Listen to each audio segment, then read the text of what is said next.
Hey everybody, welcome back to Now It's Dark. I'm Jim. Just saw the First Omen, and it's pretty intense.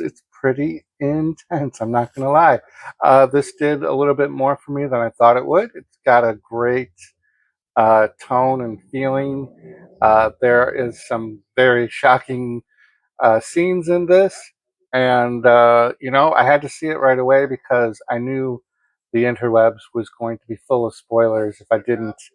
And I think this is one of those prequels that really hits the what it's supposed to. It check marks all the right boxes, and it even ends with a really interesting ending that opens it up to sequels that doesn't make sense, right? But also acknowledges where uh, it ties directly to the First Omen from 1976.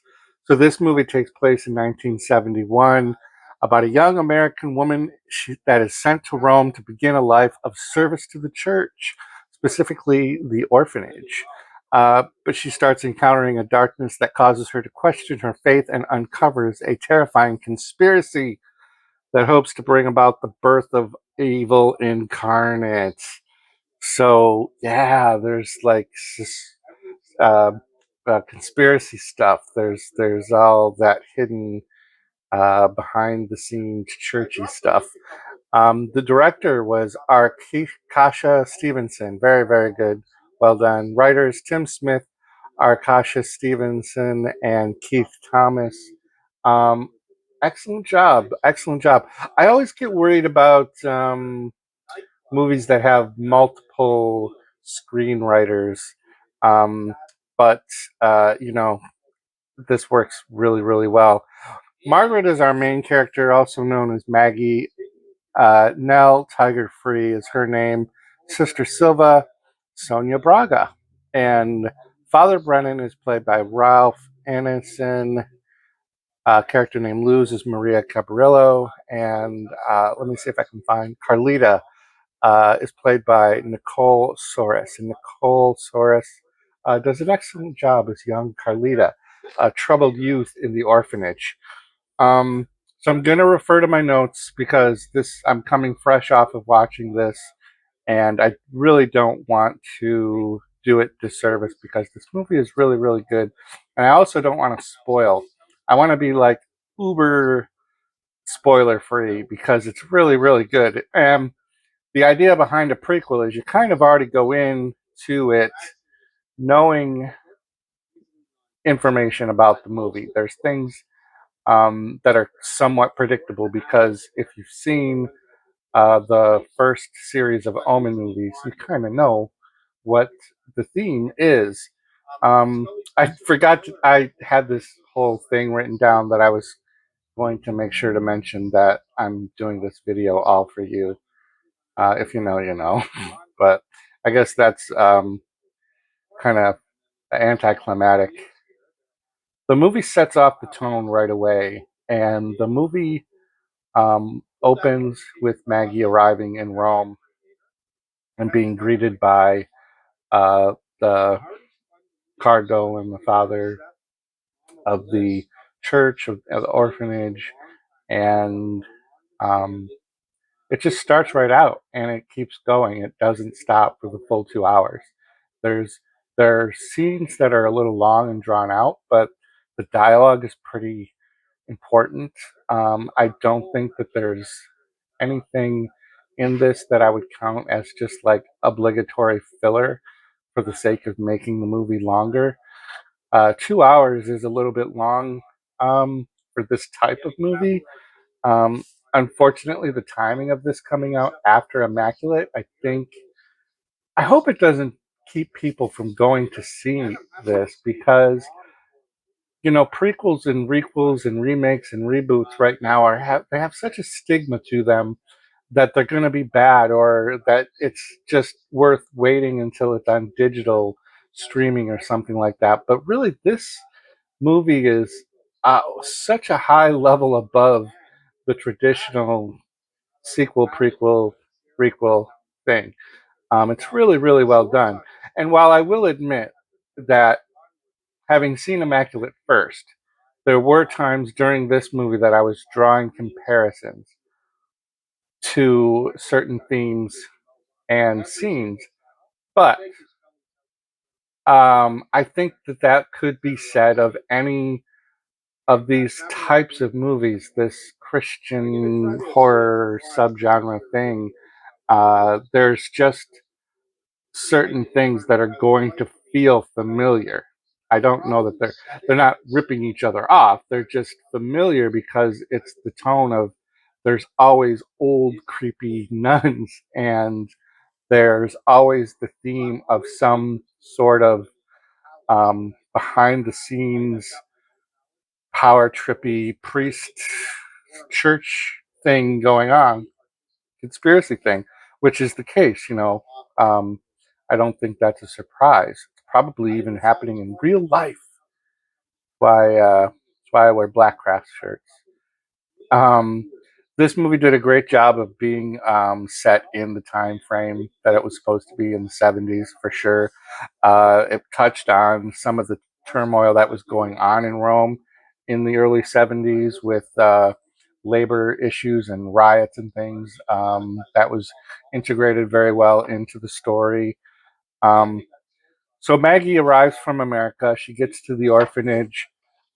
She seems to quickly form a bond with a young girl there, Carlita, after a short amount of time. And she also forms like a bond with, um, I don't know if she was like a roommate, another nun, Luz. Um, they even have a night out on the town hitting the clubs. Luz wasn't necessarily the most nunny nun. They were naughty nuns, I suppose, for a few minutes, which comes into play later on. So yeah, she meets Carlita. She kind of forms a bond. Uh, Carlita is kind of separated from the kids quite often, sent to the bad room. And when Maggie asks one of the older nuns, why is she being put in this room? And then the nun explains, well, the bad room is for those girls that are bad, or something to that effect. But yeah, it's pretty obvious that Carlita is under watchful eye of most everyone there. A little later on, while out, Maggie is approached by the father, the one outside of the church, trying to avert the crisis that's pending. Gives Maggie the warning, like stay away from Carlotta. I need her information. If you could help me get her records, I need to verify some things about her birth, because you know there's this second church, this behind the scenes church with this big conspiracy thing that's trying to make an event happen to draw people back into the fold, into going back to church and being believers and whatnot. So, um, yeah, kind of neat for a 70s theme, like to think that there was a noticeable dip in the religious faith back then, that there was this like second underbelly of church people that were trying to create an event happen that would wake people up to realize how much they needed the church so that they would go back to church and become believers again. And it's kind of neat because if you think about that, 50 years forward now into the 2020s, there's even less religious um, stuff going on. But who knows what's really happening behind the scenes? There's a lot of craziness going on. Um, I almost can't go much further because like it's after this point that things do get really crazy. There is some scenes that are going to be disturbing to people. There are some definitely. There was one absolute jaw-dropping moment not too long after this part of the movie that I'm talking about. I was just really like, what is going on? And it was great. I love that they took the chance and went all the way for it. I think they really needed to, and I hope the word of mouth gets out there after this weekend's opening that people will go see this. It's interesting to me too. In the spring, it seems like that's when we get the most of these types of movies, which I think is appropriate. And I just wonder if that's like a Hollywood thing. It's like a secret, let's tie in as close to the Easter season as we can these kind of anti-religion, religious scaremonger movies, and I'm all for it. I love it. There was one interesting line that I did remember throughout the movie that I was able to write down after leaving the theater. It was the miracle of life can be a messy business. The miracle of life can be a messy business. And man, so if you see this or you saw it, and when this line is said, you'll definitely know what I'm getting at. Oh, you know what? I did notice even there was some non-movie Easter eggs. There were Easter eggs at 2 points. I don't know if they were deliberate, but one of them seemed very blatant. But there were like nods to outside of this, uh, the Omen universe. There were like two different things that I picked up that felt very much like they were Easter eggs from other nun-related movies. And I don't know again if that was by design. I did like, even though it's in the trailer for the most part, there's the one scene that's kind of a reimagining of the iconic scene in the First Omen. It's all for you. I did it all for you, Damien. Despite that being that's probably the only time in the whole movie that there's anything blatantly kind of reimagined from the first series of movies that I noticed. This one's all pretty much right there in that orphanage, and we get another meetup between Maggie and the father. Maggie at this point is completely on board. She understands what's going on, and yeah, can't really say much more about the story itself.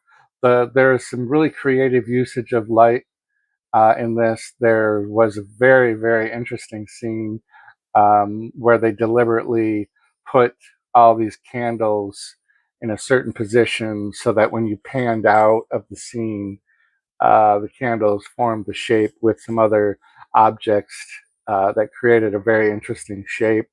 The movie doesn't shy away from the whole 666 stuff, which is great. I'm a big fan of 666 imagery and all of that. So that was refreshing to see.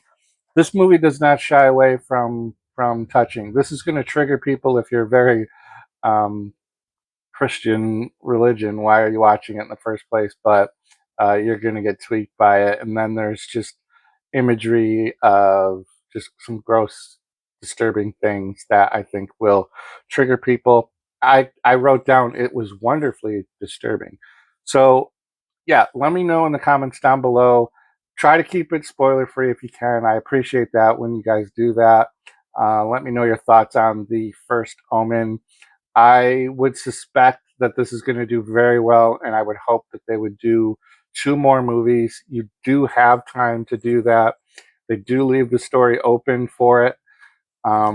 We already know where Damien is headed, but there's 4 years, maybe 3.5 by the end of this movie between the first actual Omen and this movie. There's definitely a window for 2 more movies at least. So I'm looking forward to that. Otherwise, have a great day, everybody. Keep checking back to the channel for more great stuff. Row 18, plot 20.